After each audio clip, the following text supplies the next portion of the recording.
India Legal presents Courts Roundup.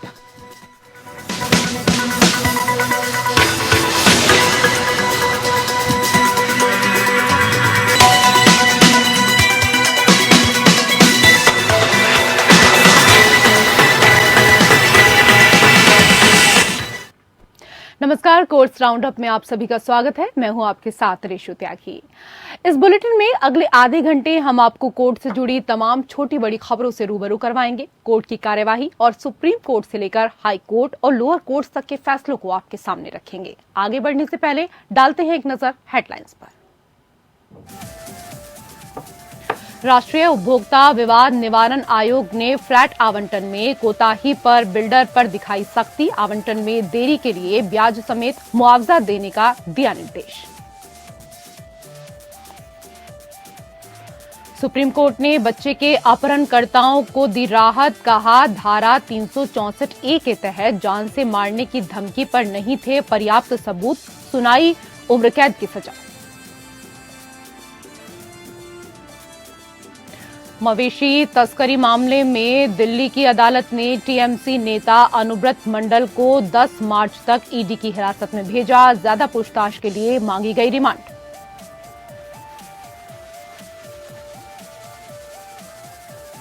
ST/SC act के तहत दलित उत्पीड़न से जुड़े मामले में दोषी होने के लिए पीड़ित को अपमानित करना या मंशा होना जरूरी। मौखिक दुर्व्यवहार पर ओडिशा हाईकोर्ट ने आरोप किया रद्द।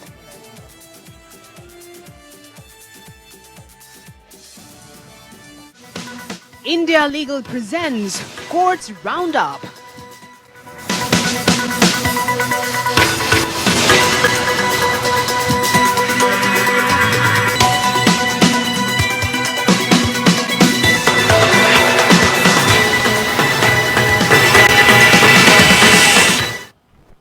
कोर्ट से जुड़ी हुई खबरों पर अब विस्तार से बात करेंगे।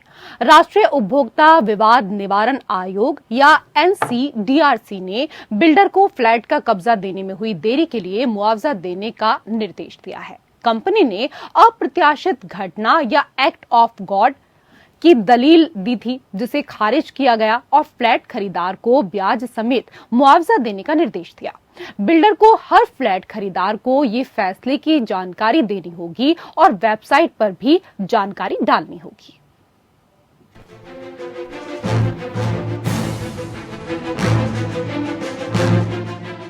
राष्ट्रीय उपभोक्ता विवाद निवारण आयोग या NCDRC ने फ्लैट धारक को राहत दी है। जस्टिस रामसूरत राम मौर्य पीठासीन सदस्य और डॉक्टर इंदरजीत सिंह की खंडपीठ ने बिल्डर के अप्रत्याशित घटना के तर्क को खारिज कर दिया है और देरी के लिए फ्लैट खरीदार को मुआवजा देने का निर्देश दिया। कानूनी शब्द अप्रत्याशित घटना या एक्ट ऑफ गॉड ऐसी स्थिति है जो किसी भी अप्रत्याशित परिस्थितियों के मामले में अनुबंध के लिए पार्टी की देयता को समाप्त करती है। शिकायतकर्ता को गुड़गांव के सेक्टर 57 में द लेजेंड के नाम से जानी जाने वाली क्लेरियन प्रॉपर्टीज लिमिटेड नामक कंपनी के प्रोजेक्ट में फ्लैट आवंटित किया गया। बिल्डर और फ्लैट खरीदार के बीच हुए समझौते के अनुसार अप्रत्याशित परिस्थितियों के अधीन और सहमत शर्तों के अनुसार समय समय पर सभी भुगतान प्राप्त होने पर फ्लैट के पूरा होने की प्रतिबद्ध तारीख उस टावर के निर्माण की तारीख से 36 महीने या समझौते के निष्पादन की तारीख से बाद की थी, जिसमें फ्लैट स्थित है। फ्लैट खरीदार ने तर्क दिया कि कंपनी द्वारा आवंटन रद्द करने की धमकी के तहत स्टाम्प फीस और रजिस्ट्रेशन सहित कुल 72,25,417 रुपए से अधिक भुगतान करने के लिए मजबूर किया गया। साथ ही बिजली कनेक्शन फीस और अन्य फीस के नाम पर अकारण, निराधार और अवैध फीस वसूल की गई। यह तर्क दिया गया कि अपार्टमेंट सौंपने में 1 वर्ष से अधिक की देरी हुई। कंपनी ने अपने ब्रोशर, वेबसाइट में बताई गई सुविधाओं और सैंपल फ्लैट में दिखाई गई अन्य सुविधाओं को भी नहीं दिया। प्रतिवादी कंपनी बिल्डर ने आपत्ति जताई और शिकायत में अधिकांश आरोपों का खंडन किया। यह तर्क दिया कि NCDRC के पास आर्थिक क्षेत्राधिकार का अभाव है। दोनों पक्षों को सुनने के बाद आयोग ने कहा कि यह तर्क कि इसमें आर्थिक क्षेत्राधिकार का अभाव है वैध नहीं है। यह पाया गया कि अप्रत्याशित घटना के मुद्दे पर विरोधी पक्षों के तर्क का समर्थन करने के लिए कोई दस्तावेजी साक्ष्य नहीं है। आयोग ने आदेश दिया कि प्रतिवादी पक्षों को कब्जे की प्रतिबद्ध तिथि से कब्जे की पेशकश की तारीख तक शिकायतकर्ताओं द्वारा भुगतान की गई राशि पर 6% प्रति वर्ष की दर से साधारण ब्याज के रूप में विलंब मुआवजे का भुगतान करना चाहिए। यह भी निर्देश दिया गया कि आदेश के 30 दिनों के भीतर बिल्डर विपरीत पक्ष को अपनी वेबसाइट पर आदेश का विवरण प्रकाशित करना चाहिए और सभी आवंटियों को भी सूचित करना चाहिए। Bureau report. और उधर सुप्रीम कोर्ट ने अपहरण के शिकार बच्चे पर अहम फैसला दिया है। कोर्ट ने कहा है कि अपहृत बच्चे को चुप कराने के लिए डराना, धमकाना जीवन के लिए खतरा साबित करने के लिए पर्याप्त नहीं है। दोनों खतरों को अलग साबित करना होगा, जो कि मौजूदा केस में हो नहीं पाया। इसलिए सुप्रीम कोर्ट ने निचली अदालतों की तुलना में एक अलग रुख अपनाया और धारा 364A के तहत अभियुक्तों की दोष सिद्धि को रद्द कर दिया और दूसरी धारा के तहत उम्र कैद दी। पीठ के अनुसार वर्तमान मामले में दूसरा घटक यानी कि मौत का खतरा गायब था। यही वजह है कि उन्होंने धारा 364A के तहत दोष सिद्धि को अस्थिर माना। ऐसा करने में उसने SK अहमद बनाम तेलंगाना राज्य में अपने निर्णय पर भरोसा किया।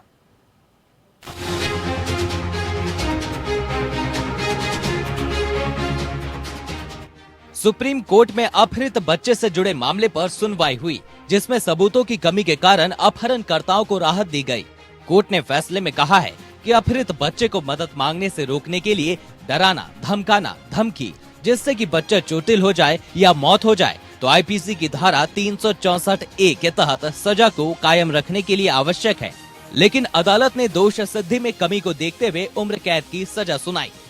दरअसल 364A IPC फिरौती के लिए अपहरण कहता है कि जो कोई भी किसी व्यक्ति का अपहरण या अपहरण करता है या इस तरह के अपहरण या अपहरण के बाद किसी व्यक्ति को हिरासत में रखता है और ऐसे व्यक्ति को मौत या चोट पहुंचाने की धमकी देता है या फिरौती देने के लिए मजबूर करने के लिए ऐसे व्यक्ति को चोट या मृत्यु का कारण बनता है, मौत की सजा या कारावास, जीवन और जुर्माना के लिए भी उत्तरदायी होगा। जस्टिस संजय किशन कौल और जस्टिस BV नागरत्ना की खंडपीठ ने फिरौती के लिए एक बच्चे के अपहरण के दोषी 4 व्यक्तियों की धारा 364A के तहत दोष सिद्धि को धारा 363 के तहत अपहरण के हल्के अपराध में बदला। निचली अदालतों ने अपीलकर्ताओं को दोषी ठहराने से पहले इस संदेश को पूरी तरह से संबोधित नहीं किया है। धमकी के तत्व को साबित करने के लिए पीड़ित बच्चे को चुप कराने के लिए उसे डराना, धमकाना पर्याप्त नहीं हो सकता। अगर अधिकतम मौत की सजा और न्यूनतम उम्र कैद की सजा की इतनी कम साक्ष्य सीमा है तो 363, 364 और 364A के तहत अपहरण के लिए सजा के बीच का अंतर अर्थहीन हो जाएगा। सुप्रीम कोर्ट के समक्ष अपील अपहरण के एक मामले से पैदा हुआ था, जिसमें 5 अभियुक्त, जिनमें से एक की अपील लंबित रहने के दरमियान मृत्यु हो गई थी। भारत दंड संहिता 1860 की धारा 148 और 364A सहित धारा 149 के तहत दोषी ठहराया गया था। उन्हें आजीवन कारावास की सजा सुनाई गई थी। सुप्रीम कोर्ट में अपील से पहले पंजाब हरियाणा कोर्ट के अपीलीय क्षेत्र अधिकार का उपयोग किया गया था। अपेक्षित आदेश को बरकरार रखते हुए हाई कोर्ट ने माना कि धारा 364A के सभी पहलुओं को संतुष्ट किया गया है। घटना के तुरंत बाद पीड़ित के पुलिस को दिए बयान की तुलना 2 साल बाद निचली अदालत द्वारा दर्ज किए गए बयान के साथ करने पर सुप्रीम कोर्ट ने कहा कि बयान को 3 अंतरों को दर्शाने के लिए संशोधित किया गया था, यानी धमकी के सही समय में बदलाव, जान से मारने की धमकी देने की विशिष्टता और धमकी के पीछे मंशा की चूक। अदालत ने माना एक उचित संदेह से परे साबित नहीं हुआ था। इस प्रकार ये देखते हुए कि उसके पास दंड प्रक्रिया संहिता 1973 की धारा 216 के तहत आरोपों को बदलने की एक व्यापक शक्ति है, जबकि अभियुक्तों पर कोई प्रतिकूल प्रभाव नहीं पड़ता है। अदालत ने आंशिक रूप से अपील की अनुमति दी और अपराध के लिए धारा 364A के तहत दोष सिद्धि को धारा 363 के तहत प्रतिस्थापित किया। Bureau report. और उधर दलित उत्पीड़न मामले में उड़ीसा उच्च न्यायालय ने फैसला देते ST/SC एक्ट की व्याख्या की और कहा कि अपराध के लिए पीड़ित का या तो जाति के आधार पर अपमान किया गया हो या फिर अपमानित करने का इरादा होना चाहिए, यानी कि इंटेंशन या मंशा जरूरी है। इसके साथ ही कोर्ट ने अधिनियम की धारा 3 के खिलाफ लगाए गए आरोपों को रद्द कर दिया। मामला झगड़े के दौरान मौखिक दुर्व्यवहार का था।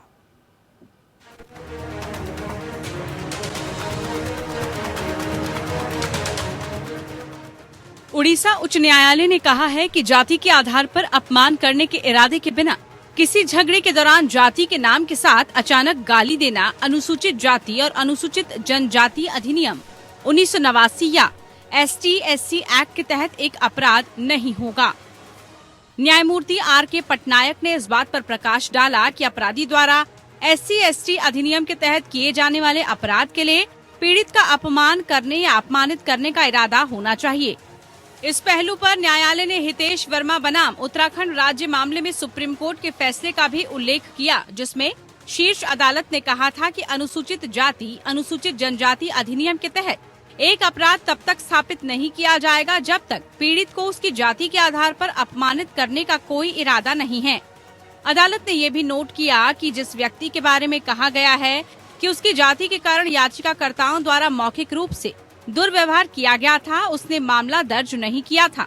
इन कारकों के मद्देनजर उच्च न्यायालय ने 2 व्यक्तियों के खिलाफ अनुसूचित जाति अनुसूचित जनजाति अधिनियम की धारा 3 के खिलाफ लगाए गए आरोपों को रद्द कर दिया, जिन्होंने अन्य प्रार्थनाओं के साथ ही याचिका दायर की थी।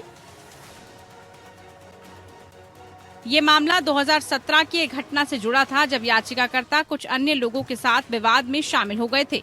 अभियोजन पक्ष के अनुसार शिकायतकर्ता घर लौट रहा था, तब याचिकाकर्ताओं आरोपी द्वारा उसे गंदी भाषा में गाली दी गई, हमला किया गया और आतंकित किया गया। इसके चलते अन्य लोग मौके पर पहुंचे और शिकायतकर्ता को बचाने के लिए हस्तक्षेप करने की कोशिश की। पीड़ित, जो कि अनुसूचित जाति से संबंधित थी, ऐसे हस्तक्षेप करने वालों में से एक थी। ये इस मोड़ पर था कि याचिकाकर्ताओं में से एक ने कथित रूप से पीड़ित को आपराधिक रूप से धमकाया और उसकी जाति पर आक्षेप लगाया। इस पृष्ठभूमि में न्यायालय ने कहा कि ये मान लेना बहुत बड़ी बात है कि याचिकाकर्ताओं का इरादा पीड़ित को उसकी जाति के आधार पर अपमानित करने का था। अदालत ने कहा कि ये दावा करना कि ये मौके पर मौजूद गवाह का अपमान करने या अपमानित करने के इरादे से किया गया था और विशेष अधिनियम के तहत कथित अपराध किए गए हैं, ये चीजों को बहुत दूर तक खींचने और अनुचित होगा। इसलिए अदालत ने आरोपी के खिलाफ SC/ST अधिनियम के आरोपों को खारिज कर दिया। हालांकि अदालत ने भारतीय दंड संहिता के तहत मामले में याचिकाकर्ताओं के खिलाफ लगाए गए अन्य आरोपों को खारिज करने से इंकार कर दिया, जिसमें चोट पहुंचाना और आपराधिक धमकी देना शामिल था। Bureau report, APN news. और उधर करोड़ों की गो तस्करी में फंसे TMC नेता अनुव्रत मंडल को लेकर बुधवार रात को राउज एवेन्यू कोर्ट के जस्टिस राकेश कुमार के घर पर आधी रात तक सुनवाई हुई। कोर्ट ने उन्हें ईडी की हिरासत में 10 मार्च तक के लिए भेज दिया। इस सुनवाई में ईडी ने अनुव्रत से एक पर एक सवाल किए। ईडी मंगलवार रात 9 बजे बीरभूम तृणमूल अध्यक्ष अनुव्रत मंडल को लेकर दिल्ली पहुंची। पहले उन्हें ईडी मुख्यालय ले जाया गया, उसके बाद पहले राम मनोहर लोहिया अस्पताल ले जाया गया, वहां उनका हेल्थ चेकअप किया गया। फिर बुधवार को उन्हें दोबारा चिकित्सा के लिए ले जाया गया। ईडी अधिकारियों ने मंडल से बीरभूम जिला सहकारी बैंक में 300 बेनामी खातों के बारे में पूछताछ की। जांचकर्ताओं ने उनसे पूछा कि पैसा कहां से आया है, वहीं मंडल ने एक भी जवाब तरीके से नहीं दिया। करोड़ों रुपए की गो तस्करी मामले में रात भर जस्टिस के घर सुनवाई हुई। राउज एवेन्यू कोर्ट के न्यायाधीश राकेश कुमार के आवास पर आधी रात की सुनवाई के साथ समाप्त हुई। जस्टिस ने एजेंसी की 14 दिनों की हिरासत की अपील को ठुकराते हुए 10 मार्च तक मंडल की हिरासत मंजूर की। जस्टिस ने ईडी को पूछताछ की एक वीडियोग्राफी की व्यवस्था करने का आदेश दिया। सूत्रों ने बताया कि अनुव्रत मंडल अपनी आय के स्रोत पर लगातार बयान बदल रहे थे। इसके साथ ही उसके परिवार के पास संपत्ति को लेकर भी बयान बदल रहे थे। सुनवाई के दौरान अनुव्रत मंडल के वकील ने जस्टिस राकेश कुमार से पूछताछ के दौरान मौजूद रहने की अनुमति मांगी, लेकिन कोर्ट ने मंडल के वकील को हर दिन आधे घंटे के लिए बात करने की अनुमति दी। हाल ही में सीबीआई को सीओडी के सहकारी बैंक में 300 बैंक खातों का पता चला था। सीओडी के सहकारी बैंक खातों के जरिए 10 करोड़ से ज्यादा काला धन सफेद किया गया। 160 खातों में से केवल 54 खातों में 4 करोड़ रुपए के लेन देन का पता चला है। जांच एजेंसी के मुताबिक ज्यादातर खाता धारक पेशे से किसान हैं। गुवाहाटी हाई कोर्ट ने हाल ही में फॉरेनर्स ट्रिब्यूनल के उस आदेश को रद्द कर दिया जिसमें भारत के नागरिक को विदेशी नागरिक घोषित किया था। कोर्ट ने ये आदेश इस आधार पर रद्द किया कि अधिकारियों की सत्यापन रिपोर्ट अधूरी है और याचिकाकर्ता के पिता का सबूत है जिसने याचिकाकर्ता को अपनी बेटी बताया है। जस्टिस अचिंत्य मल्ला बुजोर बरुआ और जस्टिस रॉबिन फूकन की खंडपीठ ट्रिब्यूनल के आदेश को रद्द करते हुए कहा, सत्यापन रिपोर्ट स्वयं किसी भी निष्कर्ष पर पहुंचने के लिए अधूरी है कि याचिकाकर्ता ऐसी महिला है जो 25 मार्च 1971 के बाद असम राज्य में प्रवेश करती है और सबूत जो अपनी नागरिकता साबित कर सकते हैं उसको हटा दिया गया। याचिकाकर्ता के पुत्री होने का सबूत हटा दिया गया। हमारा विचार है कि याचिकाकर्ता के खिलाफ किया गया संदर्भ स्वयं कानून में अमान्य होगा। याचिकाकर्ता को फॉरेनर्स ट्रिब्यूनल धुबरी को राय के लिए भेजा गया कि वह महिला है जो 25 मार्च 1971 के बाद निर्दिष्ट क्षेत्र से असम राज्य में प्रवेश करती है। ट्रिब्यूनल ने 18 सितंबर 2018 के आदेश के तहत यह राय दी कि याचिकाकर्ता विदेशी नागरिक है जो 25 मार्च 1971 के बाद असम राज्य में आई थी। ट्रिब्यूनल के आक्षेपित आदेश से व्यथित होकर याचिकाकर्ता ने रिट दायर की। अदालत ने कहा कि क्रॉस एग्जामिनेशन के दौरान रविदास रामप्रसाद का कोई सवाल या सुझाव नहीं था कि याचिकाकर्ता उसकी बेटी नहीं है। अदालत द्वारा यह भी देखा गया कि अधिकारियों की सत्यापन रिपोर्ट अधूरी है क्योंकि रिपोर्ट में कोई भी जानकारी दर्ज नहीं की गई जो इस बात का संकेत दे सकती है कि अधिकारियों ने यह क्यों सोचा कि याचिकाकर्ता 25 मार्च 1971 के बाद असम राज्य में प्रवेश करने वाला व्यक्ति है। इसके बाद अदालत ने ट्रिब्यूनल के आक्षेपित आदेश रद्द कर दिया और याचिकाकर्ता को भारत का नागरिक घोषित कर दिया।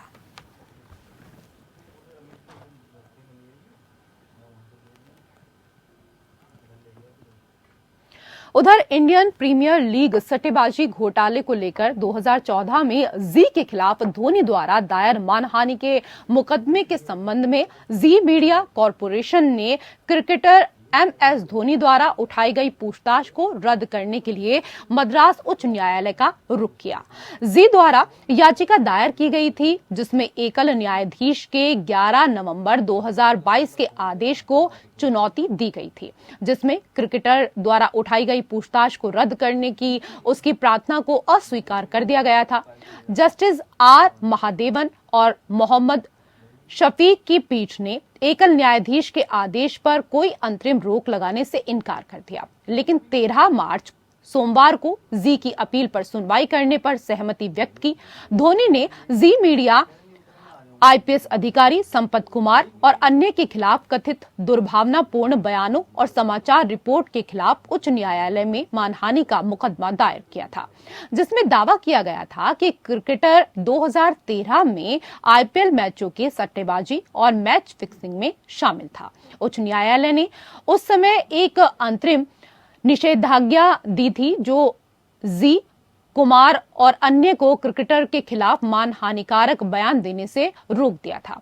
इसके बाद जी और अन्य ने उक्त मुकदमे में अपने लिखित बयान दर्ज किए। लिखित बयानों के बाद धोनी ने एक आवेदन दायर किया जिसमें दावा किया गया कि कुमार ने अपनी लिखित प्रस्तुतियों में आगे मानहानिकारक बयान दिए और इस प्रकार कुमार के खिलाफ अदालती कार्यवाही की अवमानना की कार्यवाही शुरू करने की प्रार्थना की। यह आगे प्रस्तुत किया गया कि जी के साक्ष्य को पहले से जानने के इरादे से पूछताछ की गई थी। न्यायाधीश ने कहा कि जी के लिखित बयान में दिए गए कथनों के बारे में अधिक जानकारी प्राप्त करने के उद्देश्य से ही धोनी द्वारा पूछताछ की गई थी।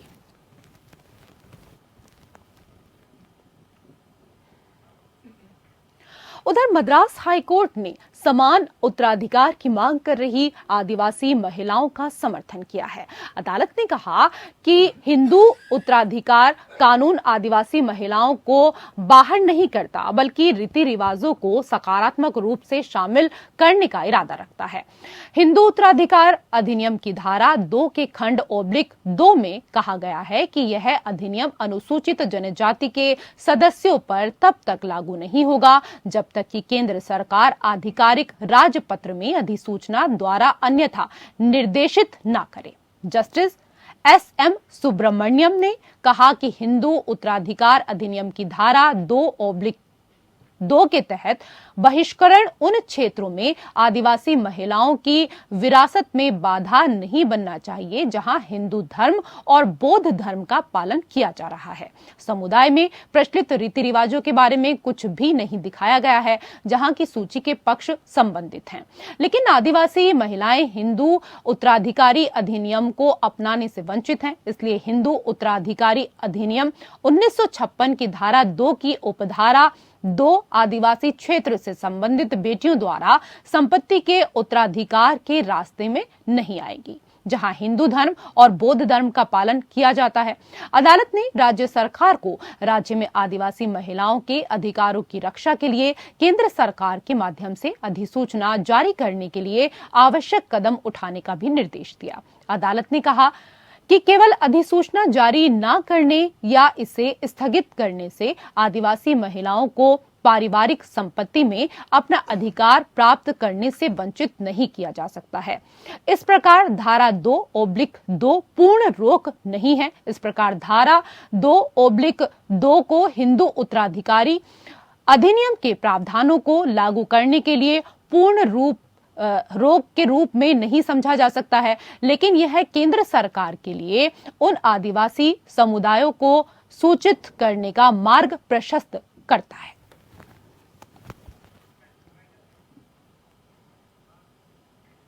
फिलहाल कोर्ट से जुड़ी हुई खबरों में मेरे साथ इतना ही। नमस्कार। India Legal presents Courts Roundup.